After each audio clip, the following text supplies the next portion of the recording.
नमस्कार। आप सभी को आज कुंडली में किसी भी कुंडली में योग कारक और मारक ग्रहों को देखना ये बताऊंगा। जैसा कि मैंने आपको अपनी पिछली वीडियो में बताया था शत्रु और मित्र ग्रह के बारे में, देव और दानव ग्रह क्या क्या होते हैं, आपस में कौन शत्रुवत व्यवहार रखते हैं, कौन मित्रवत। तो उसी सीरीज में आपको ले चलता हूँ कि मारक और किसी भी कुंडली में मारक और योग कारक ग्रहों को देखना, पहचानना। देखिए, सबसे पहले मैं आपको ये बता दूं कि मारक और योग कारक ग्रह होता क्या है। एक्चुअली हर किसी कुंडली में मारक और योग कारक ग्रह होते हैं। मारक ग्रह अपनी दशाओं में बुरे परिणाम देगा और योग कारक ग्रह अपनी दशाओं में शुभ परिणाम देता है। वो जिस हाउस में बैठा होता है उस हाउस के शुभ परिणाम या अशुभ परिणाम योग कारक और मारक ग्रहों के अनुसार बनते हैं। तो मैं आपको मेष लग्न की कुंडली से स्टार्ट कर रहा हूँ। इसमें आप कंफ्यूज मत होना बिल्कुल, क्योंकि मेष लग्न से स्टार्ट कर रहा हूँ। लग्न स्वामी और भाव दोनों अलग अलग चीज़ें। आगे जो वृष लग्न की कुंडली में बताऊंगा उसमें शायद आपको क्लियर हो जाएगा। मैं अभी मेष लग्न से स्टार्ट कर रहा हूँ। ये देखिए, मेष लग्न में यहाँ पे लग्न में एक लिखा हुआ है। एक राशि होती है मेष। मेष राशि के स्वामी होते हैं मंगल। किसी भी कुंडली में लग्न स्वामी हमेशा योग कारक होगा, चाहे वो त्रिक भाव 8, 6 या 12 में बैठा हुआ हो। तो इस कुंडली के हिसाब से, मेष लग्न की कुंडली के हिसाब से मंगल इसमें योग कारक ग्रह होंगे। दूसरा भाव वाणी स्थान जो मैंने आपको पहले भी बताया था, इस 2 नंबर राशि है वृष। वृष राशि, वृष राशि के स्वामी हैं शुक्र। शुक्र इसमें एक और नियम है, ये है कि दूसरे और सप्तम भाव का मालिक अगर लग्नेश का शत्रु है तो वो कुंडली में मारक ग्रह होगा। इस बात को आप नोट कर लीजिए।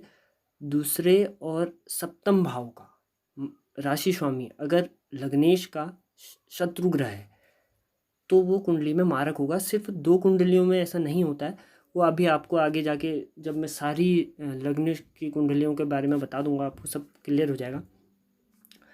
तो वृष वृष राशि के स्वामी होते हैं शुक्रदेव। तो शुक्र और मंगल आपस में शत्रुवत व्यवहार है। आप देख सकते हैं देव और दानव ग्रहों की जो मैंने वो बना रखे है, तो मंगल और शुक्र आपस में शत्रु ग्रह हैं।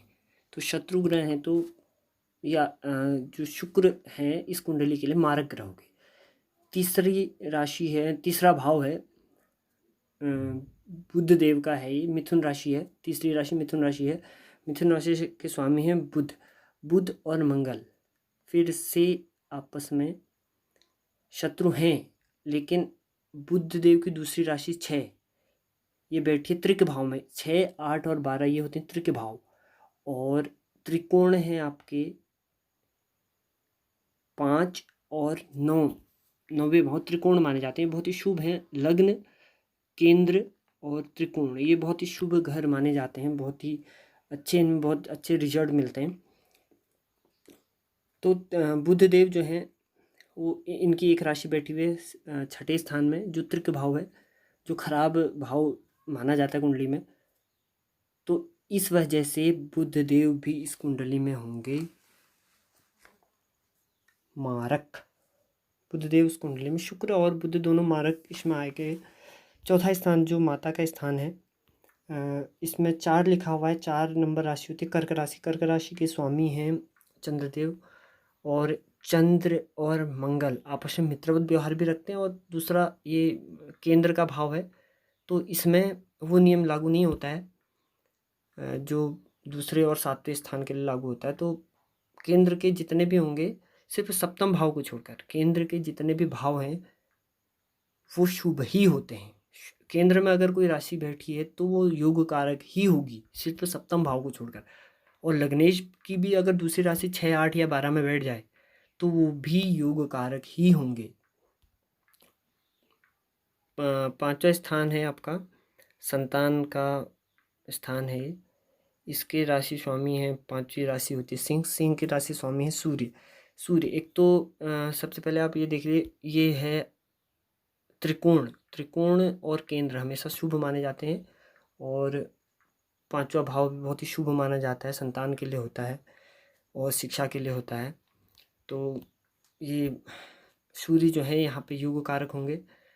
छठवां बुध आपको बता दिया है मैंने। छठवीं राशि कन्या, सातवीं राशि तुला, तुला राशि के स्वामी शुक्र, वो हम आपको पहले बता चुके हैं। दूसरे और सप्तम स्थान का मालिक राशि स्वामी अगर लग्नेश का शत्रु है तो वो मारक होगा। तो सातवीं राशि शुक्रदेव ऑलरेडी मारक आ चुके हैं। आठवीं राशि मंगल, मंगल देखिए इसमें त्रिक भाव में बैठे हुए हैं मंगल, लेकिन फिर भी ये योग कारक ही होंगी क्योंकि लग्नेश है। लग्नेश कभी भी किसी भी कुंडली में मारक नहीं होगा। नौवां स्थान, नौवां भाव यानी धनु राशि, धनु राशि, धनु राशि के स्वामी बृहस्पति देव, बृहस्पति देव पहले ही त्रिकोण में है, दूसरा लग्नेश के मित्र भी हैं, तो ये योग कारक होंगे। 10वीं राशि मकर, मकर राशि के स्वामी शनि केंद्र में बैठे हुए हैं, कर्म स्थान में बैठे हुए हैं, बहुत बढ़िया योग कारक ग्रह होंगे। 11वीं राशि में ये 11वीं राशि कुंभ, कुंभ राशि के स्वामी भी शनि ही हैं, तो ये भी योग कारक ही होंगे, ऑलरेडी योग कारक बन चुके हैं। हाँ, इसमें एक चीज़ और देखिए, अगर कोई राशि स्वामी किसी भी राशि की, किसी भी ग्रह की एक राशि त्रिकोण या केंद्र में हो और दूसरी राशि 6, 8, 12 में हो तो भी वो योग कारक ही होगा। 12वीं राशि बृहस्पति देव की है, मीन राशि, मीन राशि के स्वामी बृहस्पति देव ऑलरेडी इनकी एक राशि त्रिकोण में है, तो ये योग कारक होंगे। आप देख लीजिए, इसको आप नोट करना चाहें तो कर सकते हैं। बाकी मैं प्रत्येक लग्न की कुंडली के बारे में आपको आगे चल के बताऊंगा।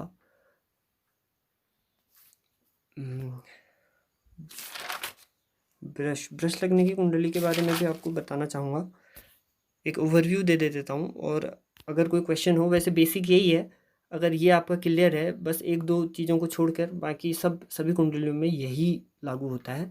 बाकी आप राहु और केतु के बारे में मैं आपको अलग से बता दूंगा क्योंकि वो एक अलग विषय है, वो योग कारक और मारक होना उसका अलग चीज़ है। तो मैं आपको वृष लग्न की कुंडली में बता देता हूँ।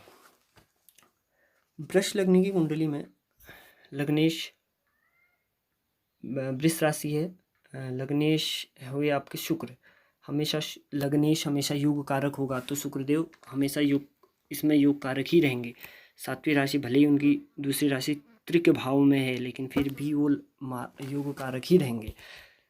दूसरे भाव में तीसरी राशि मिथुन राशि बैठी हुई है, मिथुन राशि के स्वामी बुधदेव, बुधदेव और शुक्रदेव आपस में मित्र ग्रह हैं, इस वजह से ये योग कारक होंगे। इनकी दूसरी राशि, वैसे भी आप देखिए इनकी दूसरी राशि कन्या राशि जो है वो त्रिकोण में है, तो ये योग कारक ही रहेंगे। तीसरे स्थान कर्क राशि चंद्रदेव, चंद्रदेव इस कुंडली में शम होंगे। ये शम क्या है ये आप जान लीजिए। सम वो चीज़ है, ये देखो ये जो तीसरा स्थान है पराक्रम का स्थान है, कोई बहुत ज़्यादा अच्छा स्थान नहीं है, बहुत ज़्यादा बुरा स्थान भी नहीं है, तो चंद्रदेव की कोई दूसरी राशि तो होती नहीं है, तो इस वजह से ये शम में आए। इनका योग कारक और मारक होना इस बात पे डिपेंड करता है कि कुंडली में चंद्रदेव बैठे कहाँ पे हैं। अगर ये त्रिक भाव में बैठ जाएं, 6, 8 या 12 में बैठ जाएं, तो ये मारक होंगे, और केंद्र में अगर कहीं पे हों या त्रिकोण में हों तो ये योग कारक होंगे। ठीक है। चौथा स्थान है आपका माता का स्थान, इसमें बैठे हुए हैं 5वीं राशि सिंह राशि, योग कारक होंगे क्योंकि केंद्र में है। 5वां स्थान बुधदेव का है कन्या राशि, ये भी ऑलरेडी योग कारक आ चुके हैं।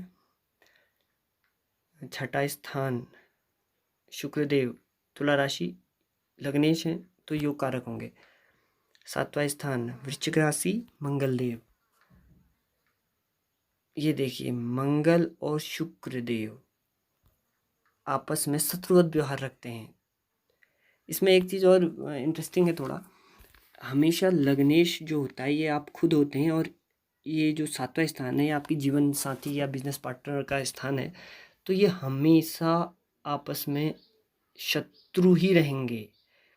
एक या दो कुंडली हैं, मैं जैसा कि मैं आपको पहले भी बता चुका हूँ, एक या दो कुंडली हैं जिनमें ये आपस में मित्रवत रहते हैं, वरना ये हमेशा शत्रु ही रहते हैं। एक योग कारक होगा तो दूसरा मारक होगा, यानी कि लग्नेश तो हमेशा योग कारक ही रहेगा, लेकिन आपका जो लाइफ पार्टनर है, लाइफ पार्टनर वाला स्थान है, वो हमेशा मारक ही ग्रह रहता है, मारक राशि ही रहती है वहाँ पे, या मारक ग्रह जो भी है।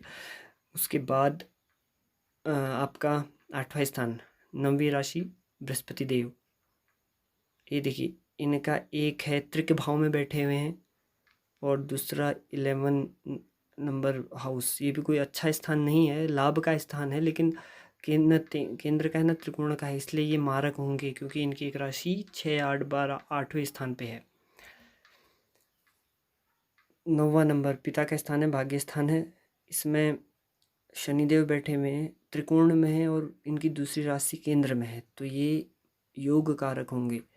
उसके बाद 11वें नंबर पे बृहस्पति देव बता चुका हूँ, और 1 नंबर मेष राशि 12वें स्थान पे है, ये भी ऑलरेडी बता चुका हूँ, ये भी मारक है। आप यहाँ पर देख भी सकते हैं जो मैंने लिखा हुआ है।